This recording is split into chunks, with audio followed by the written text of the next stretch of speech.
YouTube? Quinn Wade coming to y'all with that instant Las Vegas Summer League basketball analysis on Analysis Playground on YouTube, exclusively on here forever. Of course, we're going to talk about this jump shooting contest between the Clippers and the Jazz.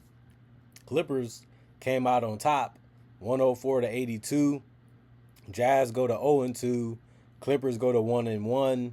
The Clippers won the first quarter 19-13. The Jazz won the second quarter 25-21. Then it was a blowout. Third quarter, Clippers win it 42-18, and that was game right there. But the Jazz still fought. They played a good fourth quarter, 26-22, but the game was done in that third. Bob Miller, 26 minutes. He hit some tough threes in shots in this game off the dribble. 5 of 7 shooting from the field, 2 of 3 from 3, 2 of 2 from the free throw line. He had 5 rebounds, 2 assists, and a turnover. 1 offensive rebound, 5 personal fouls, and was a +8 in plus minus. I mean, the dude got the job done. You just wish he could have stayed in front of guys and not got into so many pushes and shoves. But that happens when you're going against top tier athletes that got good handles. Norchit played 18 minutes. He had 9 points. He went 4-7 from the field, like did them near to the basket shots. He went 1-1 also from the free throw line. Had 10 boards. He was 1 shot away from having a double-double. But he also had no turnovers and only 1 personal foul. That was really good. He had 2 steals that led the team and was a +13 and plus minus. Keaton Wagler did similar things. He relied on that jump shot a lot, whether it was from 3 or from mid-range. He went 6 of 16 from the field, 4 of 7 from 3, 3 of 4 from the free throw line as well, because he also was attacking off the dribble and keeping the defense guessing and keeping them off balance. And he led the team with 23 points in this game. He had 4 rebounds. He also had some chances to find his teammates, and it worked, and sometimes it didn't. He had 4 assists and 3 turnovers and a steal. Then he had 7 personal fouls. The guards on the Jazz did a good job of being physical and attacking, keeping their head up and down when they were driving or trying to score, and it made it tough for him to guard without fouling. Cam Christie, 27 minutes. He really couldn't make a shot. He only made 1, which was a 3, but he finished 1 of 3 from the three-point line and 1 of 11 from the field. No matter what he was trying to do, he could not make anything in this game. But it did help that he went 2 of 2 from the free throw line and grabbed 9 rebounds. And he also had 1 assist and a steal. But even then, he had 5 turnovers. So he was really inefficient offensively in this game. But his team still carried him and helped him get the win. 2 offensive rebounds and a +4 and plus minus for him. Kobe Sanders was shooting a lot as well. But he went 4 of 12 from the field and 1 of 6 from 3 and 1 of 1 from the free throw line. But he scored in double figures with 11 points. He did get 4 rebounds, but he also made too many mistakes with handling the ball and ended up getting 5 turnovers that ended up being tied for the most in the game. He also had 1 steal, 2 offensive rebounds, and 3 personal fouls. It was a -5 and plus minus. Fletcher played 7 minutes. He went 1 of 2 from 3 and 1 of 1 from the free throw line for 5 points. He also had no turnovers, no personal fouls, and was a -6 and plus minus. Nick played 18 minutes and had 14 points. He went 7 of 11 from the field and missed his only 3. Efficient night and the best night off the bench for the Clippers. And then on top of that, he did take the most shots as well with the 11 off the bench. And then he had 6 rebounds. That was tied for the most off the bench. He also had 2 assists, no turnovers in the steal. As much as he scored to have no turnovers, that was really great thing to do. He also had 1 steal, 2 offensive rebounds, 4 personal fouls, and was a +24 and plus minus. Sean played 21 minutes. That was the most minutes off the bench. He ended up having 8 points. He went 3 of 7 from the field and 2 of 4 from 3. So it ended up being a good game for him. And he just took his time, even when he missed shots. He never lost confidence in his game. He did have 6 rebounds and 3 assists and 2 turnovers. He also had 2 personal fouls and was a +30 and plus minus. Zach played 5 minutes. He didn't score a basket and he didn't take a shot, so it didn't matter. He also only had no turnovers and no personal fouls and was a -2 and plus minus. Riley played 4 minutes and had 3 points. He went 1 of 3 from the field. His only make was a three, but he also missed the other one, so he finished 1 of 2 from three. He had no turnovers, no personal foul, was a -2 and plus minus. Telfort played 16 minutes and had 9 points. He went 3 of 5 from three, so he got some good looks, was able to put him down. He also set up his teammates for easy opportunities throughout the entire game when he had a chance. And he had no turnovers, so he made the right decision most of the time when the opportunity arose. He also had 4 rebounds and a steal, 2 offensive rebounds, 3 personal fouls, and was a +28 in plus minus. And then you look at the Utah Jazz. Jonas played 20 minutes. He had 9 points and went 4 of 6 from the field. He made his only three, missed his only free throw, but had 10 rebounds. He also had 1 assist and 4 turnovers. And then he had 3 blocks. The 3 blocks ended up being the most on the team. So he did try to hold it down there, but it came with 5 personal fouls. You got to block better. You got to contest better and make it difficult without fouling. It's harder than you think, but you do want to improve on that because it's going to be harder against NBA players that's on regular roster, just not on summer league ones. But 4 offensive rebounds and a -26 and plus minus. Orlando Robinson played 21 minutes. He had 12 points and went 5 of 7 from the field, 1 of 2 from three, and 1 of 2 from the free throw line.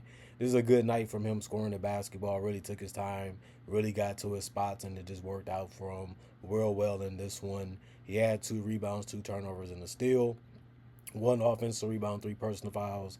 It was a -7 and plus minus. Cody Williams was having a good summer league, but he didn't really take no shots on this one. He went 0 of 2 from the field. He missed his only three and had no points. He did have 2 rebounds and an assist, 3 turnovers and a steal, and a personal foul. It was a -18 and plus minus.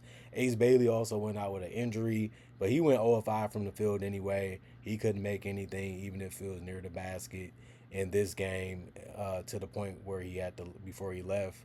He did have 2 rebounds and an assist and no turnovers, a steal and a block. 1 offensive rebound, no personal fouls, was a 0 and plus minus.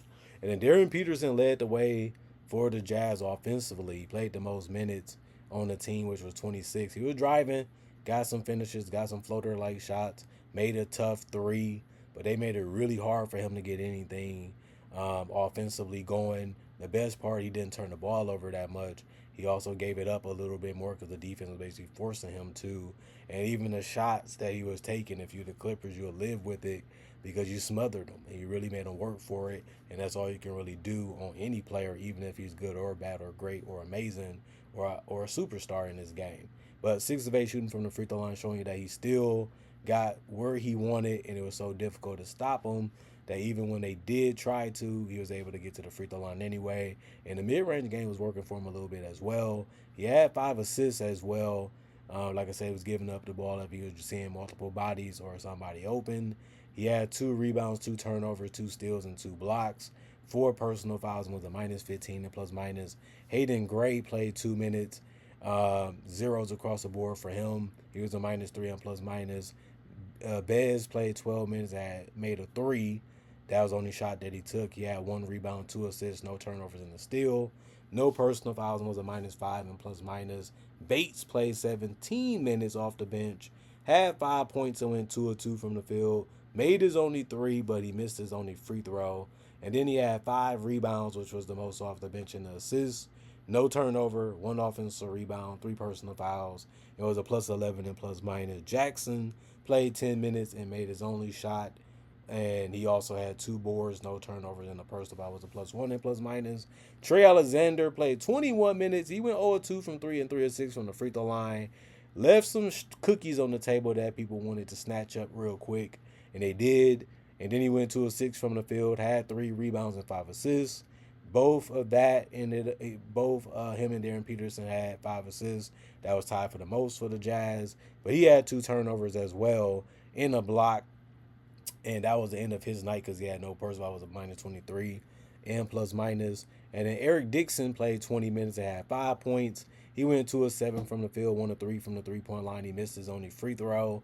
Had 2 rebounds, 1 assist, no turnovers. 1 offensive board, 1 personal foul. Was a -17 and plus minus.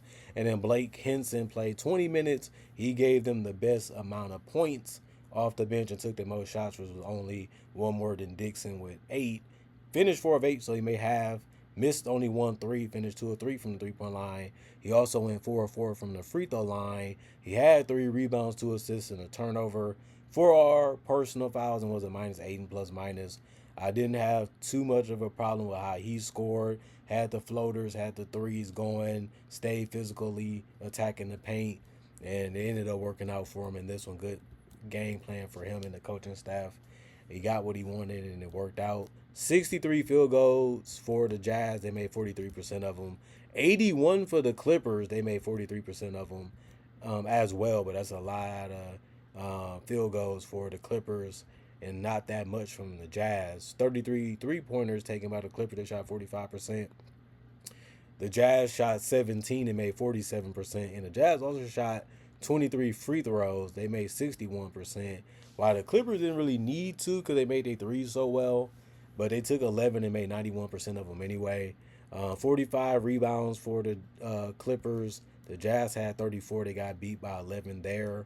19 assists for the Jazz, 22 for the Clippers. The Clippers got them there. 14 turnovers. The Jazz had more by 3 because the Clippers had 11. 7 steals for the Clippers. Both teams had that because the Jazz had 7 as well. 6 blocks for the Jazz. None for the Clippers. Usually don't see an NBA team have no blocks, but it happened for the Clippers. 15 offensive rebounds for the Clippers. 8 for the Jazz. That didn't help them in this one. It helped them lose even more. 26 defense rebounds for the Jazz, 30 for the Clippers, 27 personal fouls for the Clippers, and 22 for the Jazz. Jazz just couldn't shoot enough in this one from the free throw line. They gave up too many offensive rebounds, and they did make some tough shots, but you just gave the Clippers too many opportunities to score the basketball and get easy looks too. And even when things got tough and rough, shot selection wise, the Clippers just made shots better than the Jazz did tonight. And it can just be that way. You can defend well. You can make things difficult. You can do your job without fouling. Sometimes they still get the basket. Sometimes they still make the shot. And Darren Peterson has been doing that a little bit in some early where I want to pass. I want to give up the ball, but I also think I can make this shot, and sometimes it go down. So you're an NBA player. You work on this every day. You work on the trick shots. You work on the contested shots. You work on the shots you want to make and take. And it worked more for the Clippers as a team. And they moved the ball well, got out in transition, found ways to make things difficult as well on the Jazz. And they just got it done. You know, they was a better team tonight. And that's all that matters when it comes to trying to get the win.